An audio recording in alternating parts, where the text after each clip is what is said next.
Hello everyone, I'm Devansh, host of Dinosaur Deets.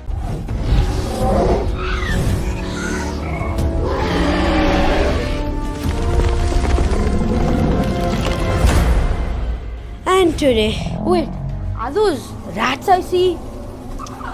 No, I don't think so. I think that they're the what? The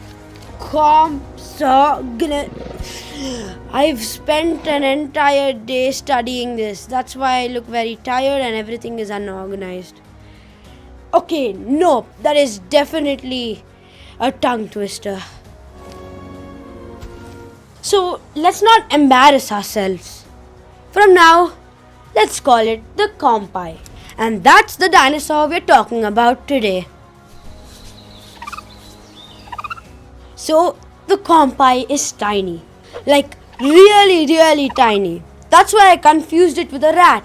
If dinosaurs had a small but scary category, this would win first place.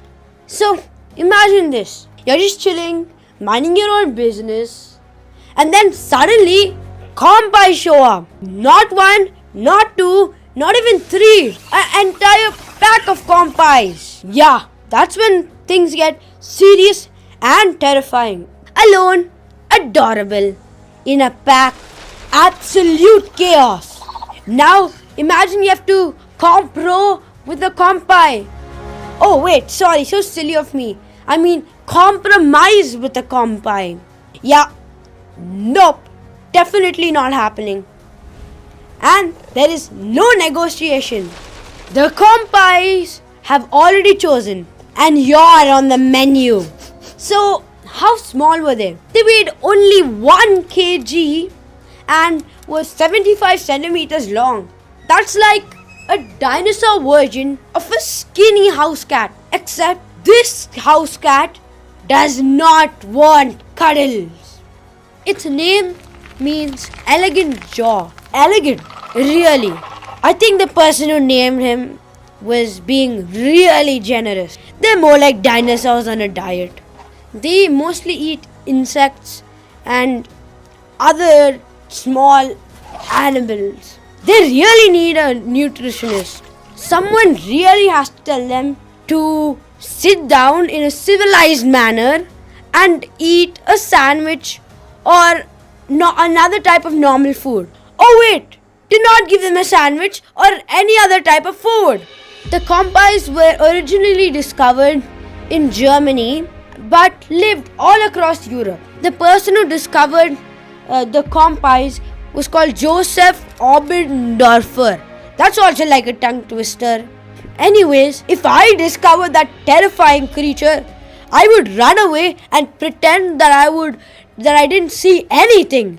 I would bury it again so no one would discover the terrifying creature that it is.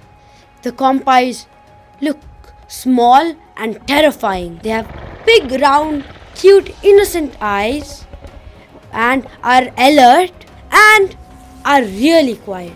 Too quiet. It's awfully quiet here. I don't like it. I feel like the Compis are watching me. The Compis lived in the late Jurassic period. That means they were like the grandparents of the Velociraptors and the Tyrannosaurus. They were discovered in 1859. And now here's the scary part. They could run up to 65 kilometers per hour. That's as fast as a greyhound. And I don't mean the bus, I mean the dog. So basically, at this point, you can't outrun them. You can't outthink them. You can't negotiate with them. Just accept your fate. The Compi was not about brute force or strength. It was about brains. Like other dinosaurs like the Archaeopteryx and the Oviraptor that we are going to talk about later. So basically, this dinosaur chose brains over brawn.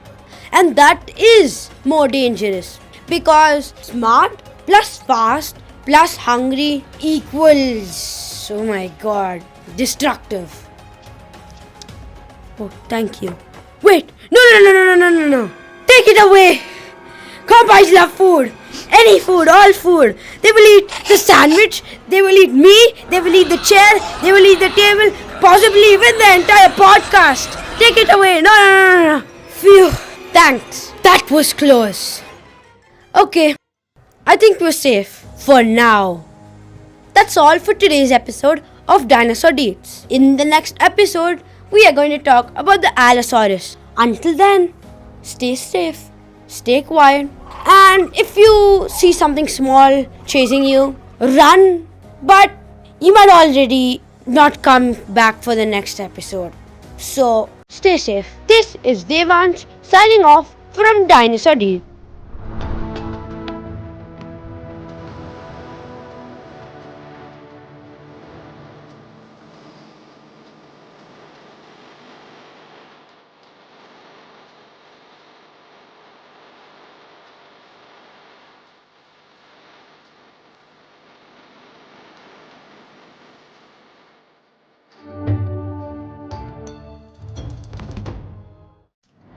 Phew! As I survived the velociraptors from the last episode. And honestly, for one sole reason. Because the Carnotaurus showed up and tore them apart. That's why I decided to talk about the Carnotaurus. Oh wait, I forgot to introduce myself. I am Devansh, host of Dinosaur Deets, the podcast where we explore different dinosaurs.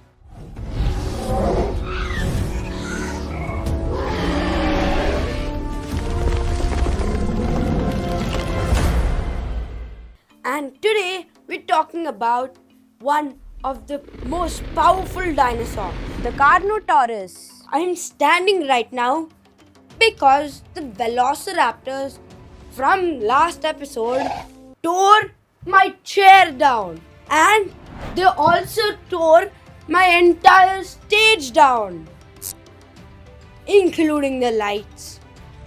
The Carnotaurus was much like the T-Rex, eating anything in its path and choosing brawn over brains. But unlike the Tyrannosaurus Rex, the Carnotaurus's face was squished and its eyes were pushed into its eye sockets. That's what made it look more terrifying. And here's something weird and unusual.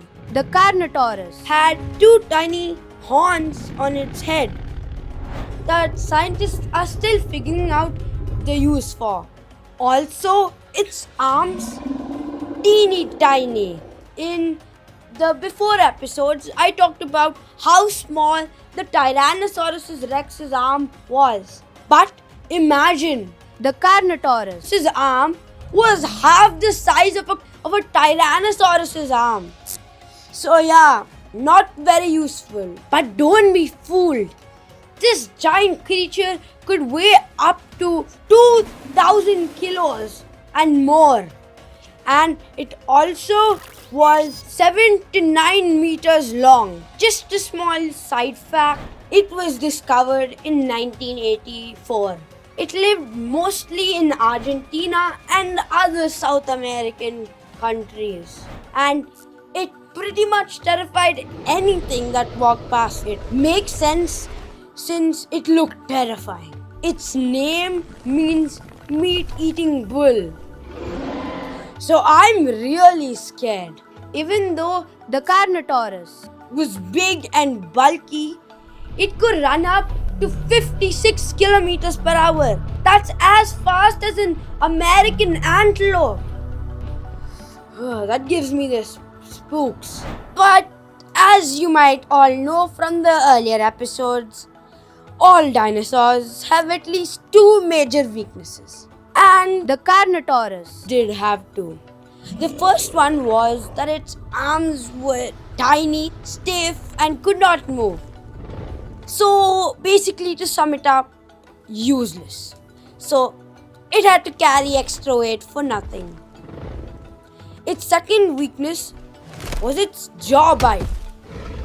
You might think that a creature like the T-Rex must have a strong jaw bite. But It was actually really weak.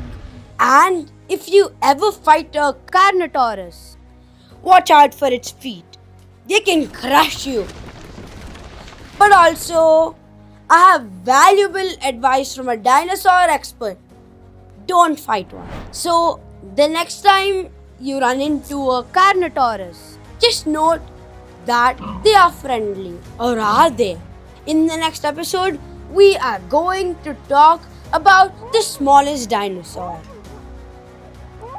This is Devansh signing off from Dinosaur D. See you in the next episode. If the Carnotaurus doesn't eat me first.